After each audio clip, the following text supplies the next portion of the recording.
very good evening. You're watching Primetime News on TV1 live and direct from our Newsfirst studios in Colombo. Bringing you the news, I'm Joanne Abdin. And I'm Rochelle Tumodra. Let's start off with a look at your headlines for tonight. After 8 years, a brand new aircraft joins the Sri Lankan Airlines fleet, flying over the Goldface Green before landing at Katunayaka.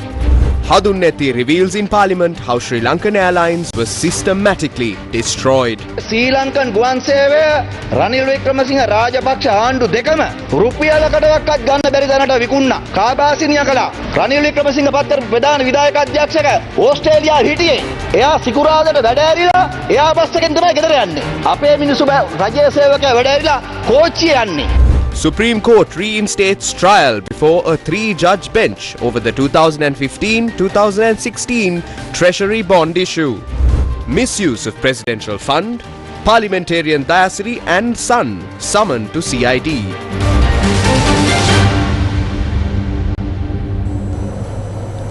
After 8 years, a new aircraft joined the Sri Lankan Airlines fleet. The Airbus A330-200 touched down at the Bandaranaike International Airport this morning. Newsfirst Zulfiq Farzan was at the BIA and filed this report with camera operator Laknuan Varnakura Surya. Welcome to Sri Lankan Airlines.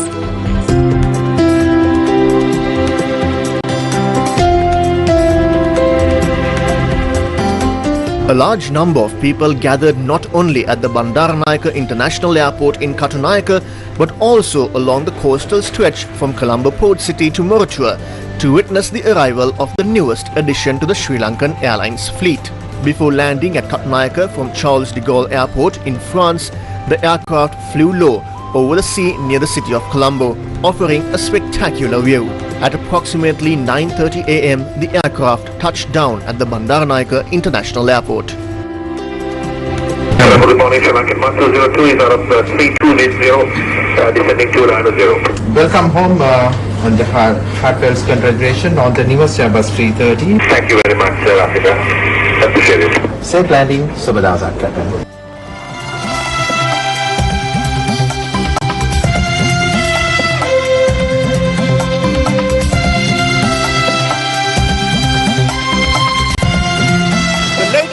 To the Sri Lankan Airlines family, the Airbus A330-200 all the way from Paris touched down here at the Bandaranaike International Airport. And this is the moment that this magnificent machine for Sri Lankan Airlines is making its final touchdown at the Bandaranaike International Airport. The aircraft, currently bearing the registration number 4RALT, was originally purchased 13 years ago by Garuda Indonesia. It now joins the Sri Lankan Airlines fleet on a lease basis. With this addition, the airline's total fleet has increased to 23 aircraft. The main objective of getting this aircraft is give our passengers and customers greater service. So as you know, Sri Lankan Airlines currently we have about 9 wide-body aircraft. So adding this one, it turned into 10 and our entire fleet goes about to 23 aircraft. With that, we are hoping to bring good service to our customers and expand our services to the rest of other regions. The flight from Paris to Sri Lanka was commanded by Captain Rajendra Ranatunga.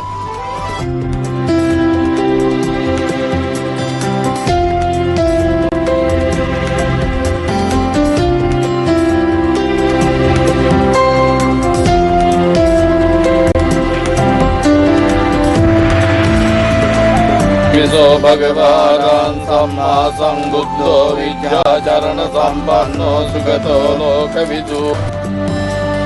Powered by 2 Rolls-Royce Trent 700 engines, the aircraft features 18 business class seats and 242 economy class seats. Sri Lankan Airlines plans to deploy the new aircraft on both short-haul and long-haul routes. A notable feature is that all passenger seats are equipped with wireless in-flight entertainment and USB charging ports. The chairman of Sri Lankan Airlines also shared insights into the new aircraft and the airline's future plans. This is a full service airline and we need a minimum scale for this to make it profitable, and also with the current size of staff. Often people are talking whether this is overstaffed, but we want to work the other way around on that with the same staff. Of course, certain operational areas maybe we'll have to enhance the staff, but as much as possible with the same cadre, whether we could add more aircraft. That's the strategy we are adopting. Rather than contracting, we are trying to expand and hit a certain scale that it would be profitable. So that's what we are working towards, and that is the rationale. And finally, Chairman, now the country was in an economic crisis. We are now in IMF bailout package. Yes. Now there may be criticism that is this the need of the hour? So what is your response to that? Yeah, if the Treasury has to continuously support it, then it's a burden to the country and the taxpayers. And it's not our intention to depend on the Treasury, but to stand on our own feet, and that's what we are working towards. And that has been the case. It had been the case for the past so many months since the new board took over. We have our CFO Jasanta. We haven't reached out to Treasury, and as you very rightly said, under that IMF support program, I don't think that we would get financially supported going forward. And with everybody's support, we can come out of this situation. We can see a light flickering at the end of the tunnel, and we hope it will get brighter by the day. Sri Lankan Airlines is expanding, and that is the message of the chairman of Sri Lankan Airlines with the arrival of this new aircraft for the Sri Lankan Airlines family. Now the chairman says that Sri Lankan Airlines will no longer be a burden to the Treasury or the general public. The chairman has a vision, the Sri Lankan Airlines has a vision, and they hope to expand with more aircraft in the near future.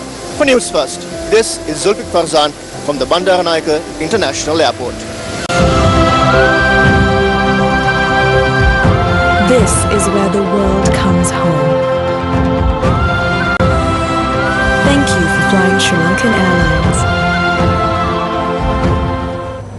Minister Sunil Handunnethi expressed his views on Sri Lankan Airlines during today's session in Parliament. අපි කතා කරා කාලයක් ශ්‍රී Lankan ගුවන් සමාගමට එයාබස් ගත්ත ගනුදෙනුව. We have spoken before about the Airbus deal involving Sri Lankan Airlines. Back then, the COP, which was supposed to meet in Parliament, instead gathered at the Speaker's residence, effectively burying the Airbus transaction. At that time, we had 21 Airbus aircraft, all on lease. When we raised concerns in Parliament, Kapila Chandrasena was the CEO, appointed under the Rajapaksa administration. Later, Ranil Wickramasinghe brought in Ratwatta, who also made questionable decisions as CEO. I never imagined that in my lifetime I would hear news of a brand new Airbus being added to the Sri Lankan Airlines fleet. I remember MP Ram Wickramaratne once said that they would offer Sri Lankan Airlines for a single rupee. That's how badly it had been run into the ground by both the Rajapaksa and Wickramasinghe governments. But today, under the leadership of Anurukumara Dissanayake and this people's government, we have made that dream a reality. This is a historic day.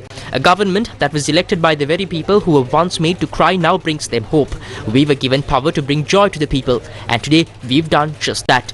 This is a day worth celebrating. The same airline that Iran Wickramaratne said couldn't be sold for a rupee has now received a new aircraft. Meanwhile, in the past, planes were used to smuggle dogs abroad to Singapore for the benefit of Shirantha Wickramasinghe's brother.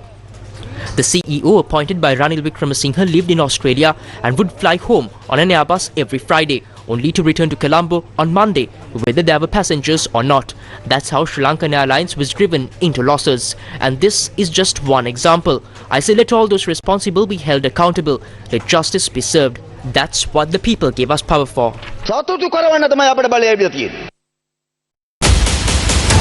Across the nation, talents and dreams are ready to shine.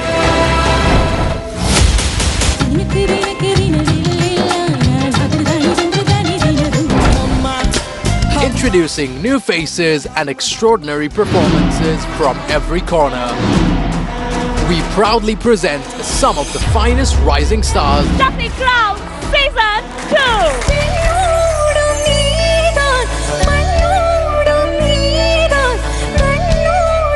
June 7th onwards, every Saturday and Sunday at 8:30 p.m. only on Shakti TV. Welcome back to the news.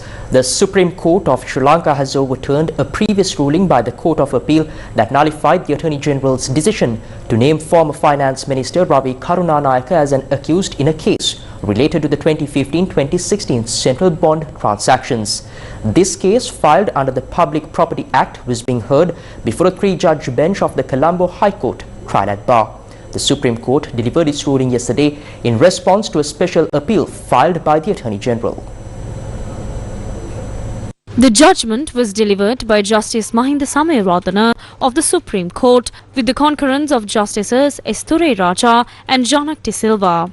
Accordingly, the Supreme Court ruled that the Court of Appeal's decision, which had invalidated the Attorney General's move to name former Finance Minister Ravi Karunanayake as an accused in the relevant cases, is set aside. The court also declared that the writ petition filed by Karunanayake in relation to that decision is dismissed. In delivering the judgment, Justice Samarathana said that complaints had been submitted regarding irregularities in the issuance of treasury bonds by the Central Bank of Sri Lanka during the period from the 1st of January 2015 to the 31st of March 2016. These irregularities were said to have caused multi-billion rupee losses to the national economy. The judgment further noted that these actions not only harmed the national economy but also undermined public trust in financial governance. Investigations into the matter were initiated by the police following a written complaint submitted on the 25th of November 2016 by then Governor of the Central Bank, Dr. Indrajit Kumaraswamy. In addition, due to the widespread public concern surrounding the incident, the then President appointed a Presidential Commission of Inquiry to investigate the matter. Based on the findings of the Criminal Investigations Department, Ravi Karunanayake was named as a suspect and a report was submitted to the Colombo Fort Magistrates Court. Subsequently, the Magistrates Court issued a warrant for Karunanayake's arrest and to be produced before court. Challenging the legality of the warrant, Ravi Karunanayake filed a writ petition before the Court of Appeal, arguing that the warrant was unlawful and should be quashed. The Court of Appeal, upon review, issued a writ order invalidating the arrest warrant.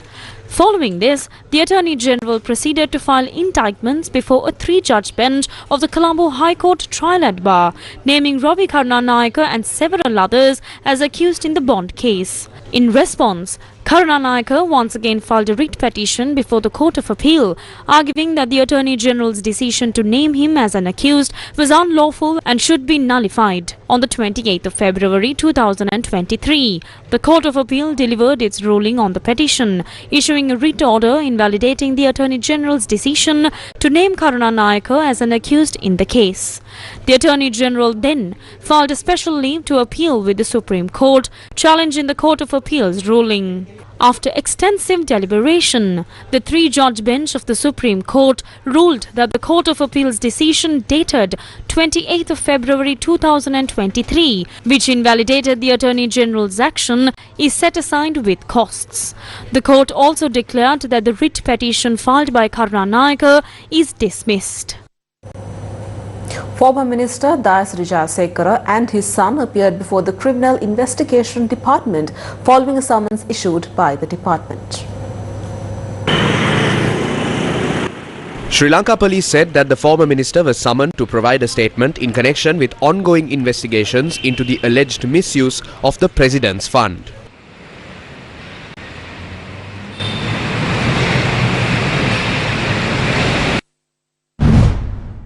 A case filed by the Commission to investigate allegations of bribery or corruption against former Minister Johnston Fernando and two others has been scheduled for further hearing on the 7th of July 2025 by the Colombo High Court. The charges stem from allegations that during his tenure as Minister of Trade, Johnston Fernando misused public resources by assigning Sirasa employees to engage in political activities instead of their official duties, causing financial losses to the government. The other two defendants in the case are Iraj Fernando, the former chairman of Sirasa, and Mohammed Zakir, the former coordinating secretary to the minister. All three appeared in court during the hearing. During the session, Merinage Costa, a payroll officer at Sirasa, was cross-examined by attorneys. The court then issued summons for witnesses to appear on the next hearing date.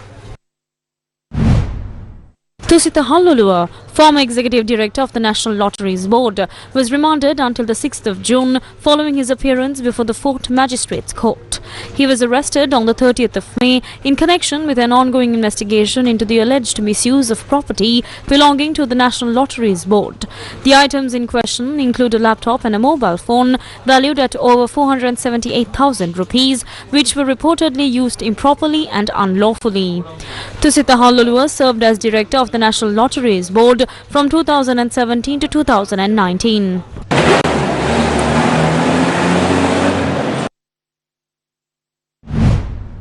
The Supreme Court of Sri Lanka has granted leave to proceed with a fundamental rights petition filed in connection with the demolition of the Soul Beach Hotel in Devala during the Yukti operation. The petition alleges that the demolition carried out by the police violated the constitutional rights of the hotel's owners and employees. The case is scheduled to be taken up for hearing on the 26th of January 2026. The petition was reviewed by a 3-judge bench of the Supreme Court comprising Justices Dilip Nawaz, Sobita Rajakaruna and Sampath Aberatna.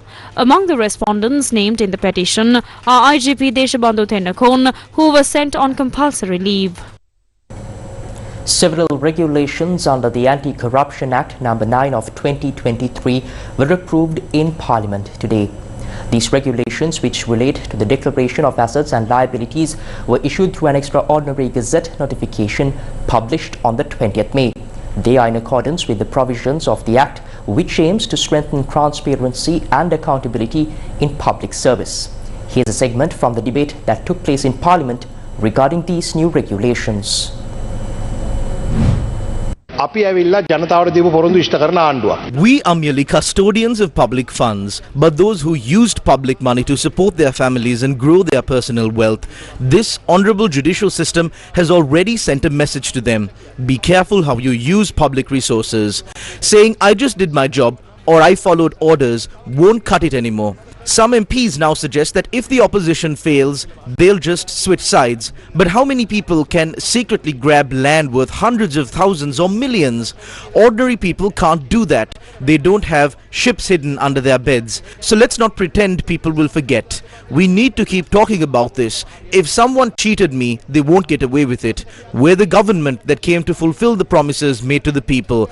But the opposition keeps trying to spread the idea that we're a government of lies. If MP Dayasiri Jayasekara were here, I'd ask the people, who's really lying? He made a claim that didn't even last 24 hours. It was debunked in 48. We responded. Now others are talking about 323 containers. The CID has already called both Gammanpilla and Dayasiri to assist with the investigations. Holding a press conference and saying sorry, we made a mistake doesn't fix things. You can't jump over a fence with a stolen banana bunch and then say I'll give it back. That doesn't mean you can't be taken to court. Some media outlets are clearly aligned with these false narratives, but the public knows just because someone claims to see the truth doesn't mean they're telling it. Take the case of the immunoglobulin medicine. False stories were published 3 times. Now they are saying we never said that. It's shameful. Is this how media should behave? Remember, even when we were in the opposition, we respected freedom of speech. We let people criticize us. But if anyone mistakes our humility and respect for the law as weakness and try to act foolishly, we are ready to respond through the law. Yesterday, I believe MP Namal also said I insulted the judiciary.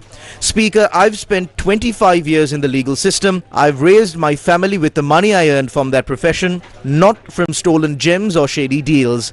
So I know how to respect the judiciary. Someone edited my statement and tried to twist it. But if you watch that video, from minute 6 onwards, it's clear what I meant. Some of our own colleagues think the Justice Minister should go around dragging criminals to court by the year. That time is over. The days of white vans are gone. The National People's Power now demands rule of law. Whether we're in government or opposition, we must uphold the standard for everyone. So let me be clear, I did not insult the judiciary, but those who misuse the freedom of speech that we've allowed to spread those lies, we are telling them that's not how this works. No matter what you say, your brother won't get a presidential pardon. That channel's attempt to push for one won't succeed either. There are ways to secure a presidential pardon. You won't secure a presidential pardon for your sibling by slandering us. We appointed a 17-member medical board through the Ministry of Health. They confirmed that your brother isn't sick. Every specialist except OBGYNs was there. No illness. So he was sent to jail. Some say only under this government do people actually go to jail for past crimes. If that's what they remember, good. SB Dissanayaka ended up in jail. Ranjan Ramanayaka ended up in jail for speaking against the judiciary. One day, you too might find yourself wearing the same jumper thanks to what's recorded on those TV clips. Vasantha Samarasinghe is the one most involved in these. I challenge the opposition, go ahead, file a complaint against me. Just one, I dare you. Stop repeating lies. You've tried before to bring me down and failed. I'm doing just fine. So Chamara, if you can, go ahead and file that complaint. Okay, Honorable Vasantha Samarasinghe. When court rulings come out, don't act like it's all because of your government. There's also the issue of how the tender for auditing Sirasa systems ended up with Hulangamua, the president's advisor. That's a serious concern. And remember, the Auditor General's next task starting January next year is to investigate these allegations. They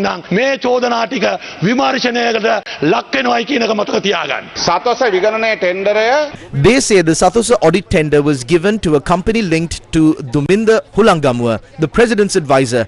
If that's proven, I'll resign from my ministerial post. But will you resign from your MP seat? Will you? Don't lie. Who confirmed this? Duminda Hulangama etuma පිළිගත්තා සතෝස tender එක එතුමාට ලැබුණයි කියලා. ඔච්චර බොරු කියන්නේ එපා. සතෝස tender එක දුමින්ද හුලංගම කාලේ පිළිබඳ ගැටලුවක් තියෙනවා. ඊයන්වයි සමාගම ටෙන්ඩර් එකෙන් අයින් වෙලා තියෙනවා. මේ ස්වාධීන නීතියක් ගැන කතා කරන කවුද? මේගොල්ලෝ මේකේ කිරිබැක් කෑවේ නැතුව විතරයි. Those shouting about independent law today are the same people who forced the Chief Justice out of her home. They have no right to talk about justice. We've lived through an era where Ranil Wickremesinghe and the Rajapaksas treated the law like their personal playground. And now we've got a new trend, the Dayasiri method. Throw out a lie, then quietly retract it later. Say something outrageous, then pretend it never happened. That's the game. Now they are talking about the 300 plus containers released. The CID had summoned them. So go, answer the questions, then we'll respond too. Let's meet in court and settle it there. But don't backtrack later. Don't shed crocodile tears. To the Justice Minister I say this, maybe it's time to find an island to send these people to. Once all these cases are done, send them there. A little island of thieves. It'll look like a mini parliament. They can sit around in their prison jumpers and talk about the good old days. And while we're at it, let's send the media channels that cover for them too. The ones that lie with a straight face. With regard to the sugar tax fraud, there's a case. I filed the complaint. I'm not backing down. It's going to court. Salt fraud. That too. Rice from Sirasa, they sold it to beer companies. It's all in the court report. They imported rice and sold it to Sirasa. That's how they operate. They imported dairy cows and ended up looting in dollars. The same happened with the expressways. Kiriella has to answer for that. His daughter was on the staff. I remember a monk who was listed as a project officer. Rajitha brought people into the Ayurveda Corporation and they ended up doing housework in Kaluthara. Government officials were used as domestic helpers. When our treasury rep raised it at the board meeting, the chairman kicked him out. The workers had to protect him. This is the kind of era we lived through. And now they want to be worshipped. I remember how Pavitra Vanyarachi bowed before Mahinda like a queen before a king. We saw it. Should one bow to Anurakumara? They call it failure. They call it persecution. Let's look at their asset declarations. See what is in their homes. The land next to our head office belongs to a former minister, purchased under his driver's name. That's what I meant by connections. We need to investigate not just the politicians but their drivers, peons and former staff. If the seats in this parliament can speak, they would. Let's talk about the bond scam too. Bring in the ones who did it. Bring in Ranil's people. Bring in Arjuna Loshas. If the Justice Minister won't say it, I will. Ranil Wickremesinghe and the Rajapaksas should be in jail, and the people won't be upset about it. They know what was done. They want the law enforced. Some of them took compensation with people's lives. That's the truth. Just look at the Easter attacks. We know this is hard, but it has to be done. රාජපක්ෂලා හිරේ දානවනේ මේ රටේ ජනතාව අසතුටු නෑ. මේ රටේ ජනතාව දන්නවා ඒගොල්ලෝ ගහපු ගැහිලි නීතිය ක්‍රියාත්මක කරන්න ඕන. සමහරුන්ගේ ජීවිතවලින් ඒගොල්ලෝ වන්දි ගත්තේ. ඒ ඇත්ත කතා. පාස්කු ප්‍රහාර එහෙමයි. අපිට අමාරුකමක් තියෙන බව අපි දන්නවා. එහෙම තමයි. ඒක ලේසි නෑ. අමාරුයි. Gammatha, Sri Lanka's most impactful rural development drive, brought hope and inspiration to a community in Sri Lanka's east with the launch of another meaningful project. The people of Moraveva North came together today with joy in their hearts, united in a shared hope to finally say goodbye to the long walks of the past, made just to find a sip of drinking water. For the villagers and also for the children of the Moraveva North Sinhala School in Trincomalee, today was a day they will never forget. This small school educates around 100 students. It was the school principal who took the initiative, stepping forward to find a solution to the ongoing water crisis. With blessings from religious leaders of all faiths, the foundation stone was laid today for a new, clean drinking water system. The project is being made possible through the generous support of Ms. Chitra De Silva, head of the Oasis Plant and Seed Exporters, who resides in Colombo 3. Moraveva Divisional Secretary A. Navekshwaran, Zonal Education Director of Gomaran Kadavala, Charit Pielath, Ms. Chitra De Silva, who graciously supports the project, and Ms. Claire Lopez from Brown University in the United States, who is undergoing a residential internship at Gammatha, joined hands with other distinguished guests at this special event. Also present were the officer in charge of the Moraveva Police, Police Inspector P.L. Kirti Singha, Lieutenant Commander I.P. Kumara of the Sri Lanka Navy, Ranjit Premalal, Principal of the Moraveva North Sinhala School, along with the General Secretary of Gammatha, Prasanna Atukorala, and several others, marking their presence on this important occasion. Newsfirst, with the people. President Anurukumara Desanayake emphasized today that achieving economic success alone is not sufficient for a nation's development, highlighting that economic progress must be accompanied by social development and a transformation in political culture. The President made these remarks during a discussion held at the Ministry of Finance with senior officials of the Treasury today. Speaking at the meeting, President Anurukumara Disanayake said that countries such as China, South Korea and Vietnam achieved significant economic transformation through decades of collective effort alongside the people. The President emphasized that the responsibility of developing a country rests with individuals collectively and that everyone must work together in a united effort to achieve national goals. President Disanayake stressed that as a political leader, he does not intend to impose his views on officials but rather reach necessary decisions through structured dialogue between experts in the public service and political leadership. He recalled that several past projects in Sri Lanka had failed due to arbitrary political interference. The President instructed Treasury officials to implement structural reforms in key institutions based on core government policy while maintaining strategically important sectors under state oversight. He urged the officials to act swiftly in this regard.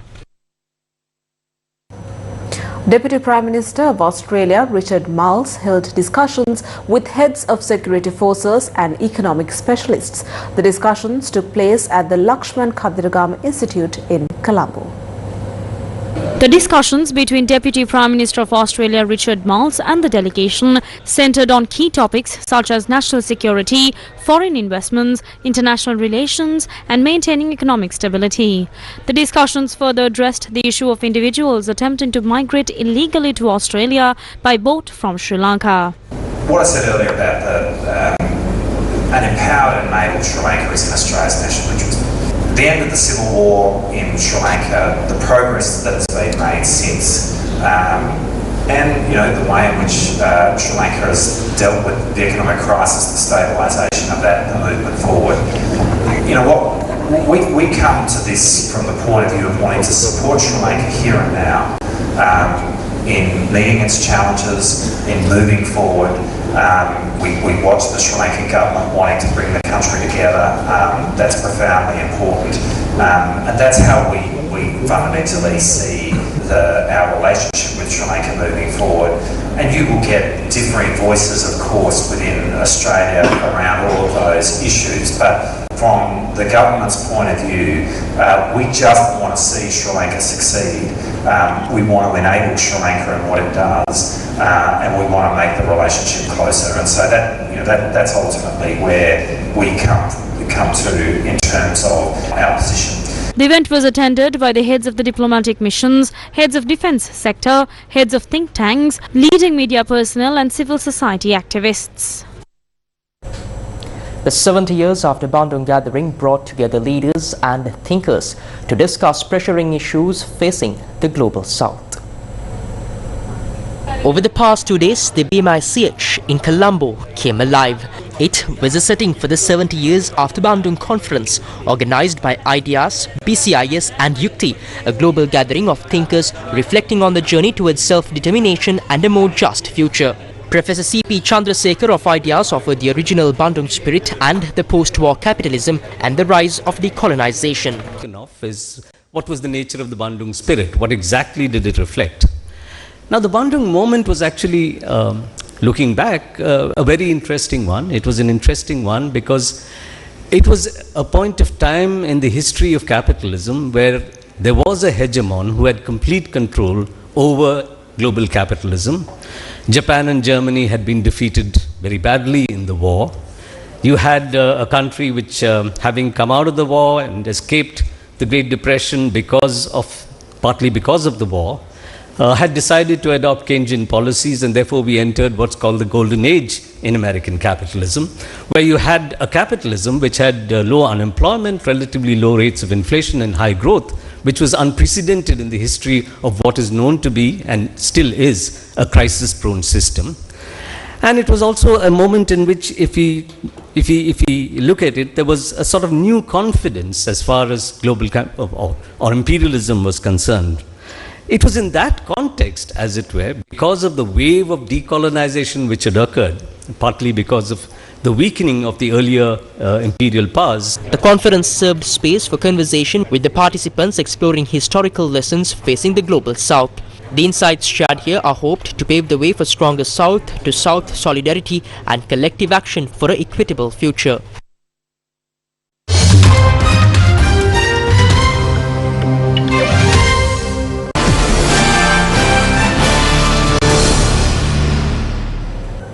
Democratic Party candidate Lee Jae-myung was elected president today after months of turmoil surrounding the impeachment and ouster of his former opponent over a botched attempt to impose martial law.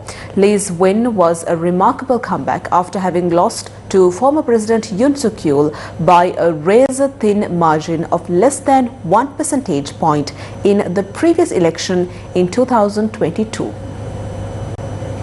Lee Jae-myung of the Liberal Democratic Party won 49.42% of the votes, compared with 41.15% for his Conservative People Power Party rival Kim Moon-soo.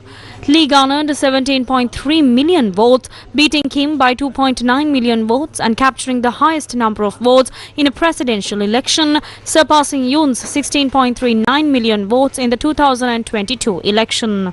President Lee Jae-myung was later sworn into office today, pledging to unite a divided nation, revitalize the economy and pursue pragmatic diplomacy based on national interests. Lee began his 5-year term without a transition period earlier in the day as he won a snap election following the impeachment of former President Yoon Suk-yeol over his failed martial law bid in December.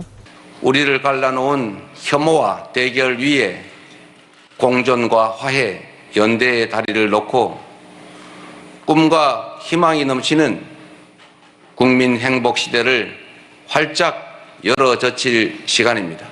누구를 지지했든 크게 통합하라는 대통령의 또 다른 의미에 따라 모든 국민을 아우르고 섬기는 모두의 대통령이 되겠습니다.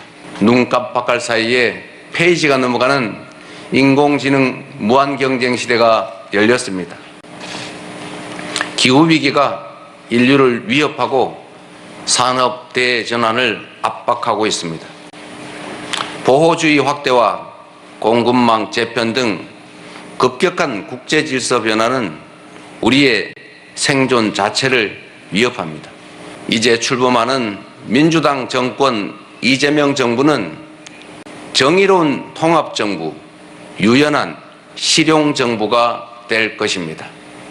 통합은 유능함의 지표이고 분열은 무능의 결과입니다. 불법 계엄으로 실추된 군의 명예와 군에 대한 신뢰를 회복하고 다시는 군이 정치에 동원되는 그 불행을 겪지 않게 하겠습니다. The swearing-in ceremony was attended by the heads of the three branches of government, cabinet members and lawmakers. No foreign dignitaries have been invited. Lee Jae-myung faces multiple challenges as his inauguration came after 6 months of a leadership vacuum in the wake of Yoon's martial law debacle, which left South Korea's export-dependent economy vulnerable to the US President Donald Trump's sweeping tariffs. Lee also faces pressing security challenges, including mounting pressure from the Trump administration for South Korea to increase its financial contributions toward the upkeep of the 28,500 US troops stationed on the peninsula. The discussions come amid growing concerns about a potential realignment of the US forces to better counter China's expanding regional influence. Following Lee's election, a White House official affirmed the ironclad South Korea-US alliance while expressing concerns over Chinese interference and influence in democracies. President Lee Jae-myung is expected to hold a phone call with US President Donald Trump as early as his inauguration day today. The diplomatic sources said that the two governments are currently arranging for their leaders to speak by phone. The phone talks, if held, would mark the first call between Trump and Lee, former Democratic Party leader elected president for a 5-year term. The call would naturally focus on congratulating Lee on his presidential win and reaffirming the bilateral alliance and cooperation. But thorny issues could also arise as part of the Trump administration's campaign to raise tariffs and defense cost sharing from allies.